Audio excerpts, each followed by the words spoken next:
21 से लेकर 50 तक। अब 50 से आगे हम लोग बढ़ेंगे तो कहाँ तक जाएंगे? 99 तक।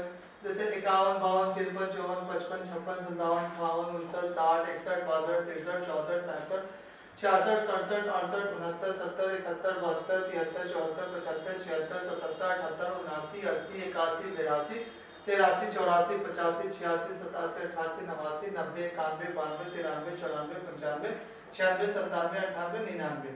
तो बच्चों हम लोग ने देखा 1 से लेके कहाँ तक? 99 तक।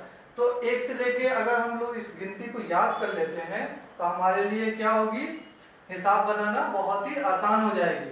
देखो बच्चों हम लोगों ने जोड़ घटाव देख लिया, मुख्तलिफ चीज़ों को देख लिया, दरमियान की संख्या देख लिया, दरमियान की आदात देख ली, उसके बाद बढ़ते हुए आदात को देखा, घटते हुए आदात को देखा, उसके बाद कौन बड़ा है कौन छोटा है उसके बारे में हम लोगों ने देखा, बराबर कौन सा है उसके बारे में हम लोगों ने देखा। आज हम लोग देखेंगे कि इकाई की अदद कौन सी है, दहाई की अदद कौन सी है, बढ़ते तरतीब में कैसे लिखते हैं और घटते तरतीब में अगर ये अदाद दी गई है तो कैसे लिखते हैं।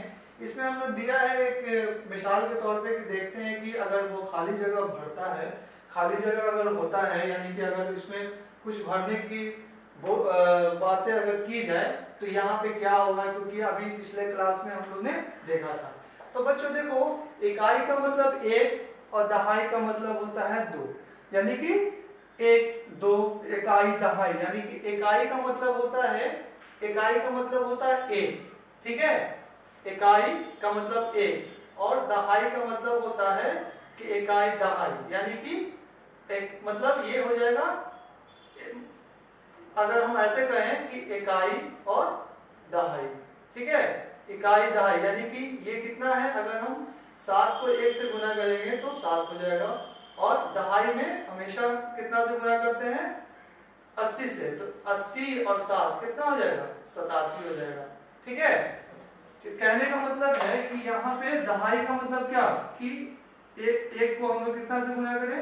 10 से, और 7 को कितना से गुना करें? 1 से, यानी कि मतलब 1 से लेकर 10 तक, यानी कि इकाई और दहाई। तो इकाई में ये क्या हो जाएगा? ये इकाई हो जाएगा और ये दहाई हो जाएगा। ये हम बता दिए हैं।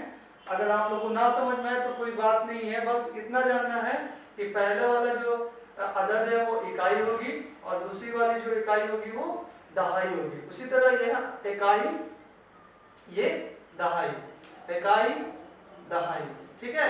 इस तरह से हम लोग और भी चीज देखने की कोशिश करेंगे कि इकाई का मतलब 1 और दहाई का मतलब 10, यानी कि इकाई दहाई के बारे में। तो अगर हम 8 को 10 से गुना करते हैं लेकिन तो वो दहाई, मतलब कहने का मतलब है कि इकाई एक पहले वाली अदद हो गई और दहाई जो है वो दूसरी वाली अदद हो गई। अच्छा, अब हम आते हैं, जैसे मिसाल के तौर पे अगर हम बोलें कि यहाँ पे तो ये कौन सी अदद हो गई? 8 जो है वो क्या होगी? इकाई पे हो जाएगी, और 6 जो हो जाएगी वो क्या हो जाएगी? दहाई पे हो जाएगी, ठीक है। बच्चों इसको क्या करना है? इसको हम लोग को प्रैक्टिस करना है, ठीक है, किताब से निकाल के प्रैक्टिस करना है। दूसरा हम देखेंगे बढ़ते तरतीब। अब बढ़ते तरतीब तो देखो यहाँ पे 77 है, 99 है और 51 है। तो क्या करते हैं? बढ़ते हुए अगर हमको लिखना है तो हम लोग छोटे से अदद से लेके बड़े अदद तक जाते हैं। तो छोटा इसमें कौन सा है? 51 है, उसके बाद 77 है, उसके बाद 99 है। यानी कि बढ़ते तरतीब में पहले 51 आएगा, फिर 77 आएगा, फिर 99 आएगा। अगर उसको पलट दिया जाए, घटते तरतीब में लिखना है तो सबसे बड़ा पहले लिखेंगे, उसके बाद उससे बड़ा, उसके बाद उससे बड़ा, यानी कि उसका जैसे सबसे बड़ा उसके बाद, यानी कि इस हिसाब से हम लोग देखेंगे कि कौन घटते हुए में जा रहा है, कौन बढ़ते हुए में जा रहा है, ठीक है। ठीक है बच्चों, अब देखो यहाँ पे बताओ कि यहाँ पे क्या होगा। हमने बताया था कि जो बड़ा रहता है उसका मुंह उसके तरफ खुला रहता है। तो यहाँ पे क्या हो सकता है? बताओ। 84 हो सकता है, यानी 84 हो सकता है ना, ठीक है। बच्चों अब बताओ यहाँ पे क्या हो सकता है? यहाँ पे 65 है, जो बड़ा रहता है उसका मुंह उसके तरफ खुला रहता है, तो यहाँ पे हो जाएगा 66 हो जाएगा। दोनों में बराबर कौन सा हो जाएगा बच्चों, तो 91 है, तो बराबर में क्या हो जाएगा 91 है।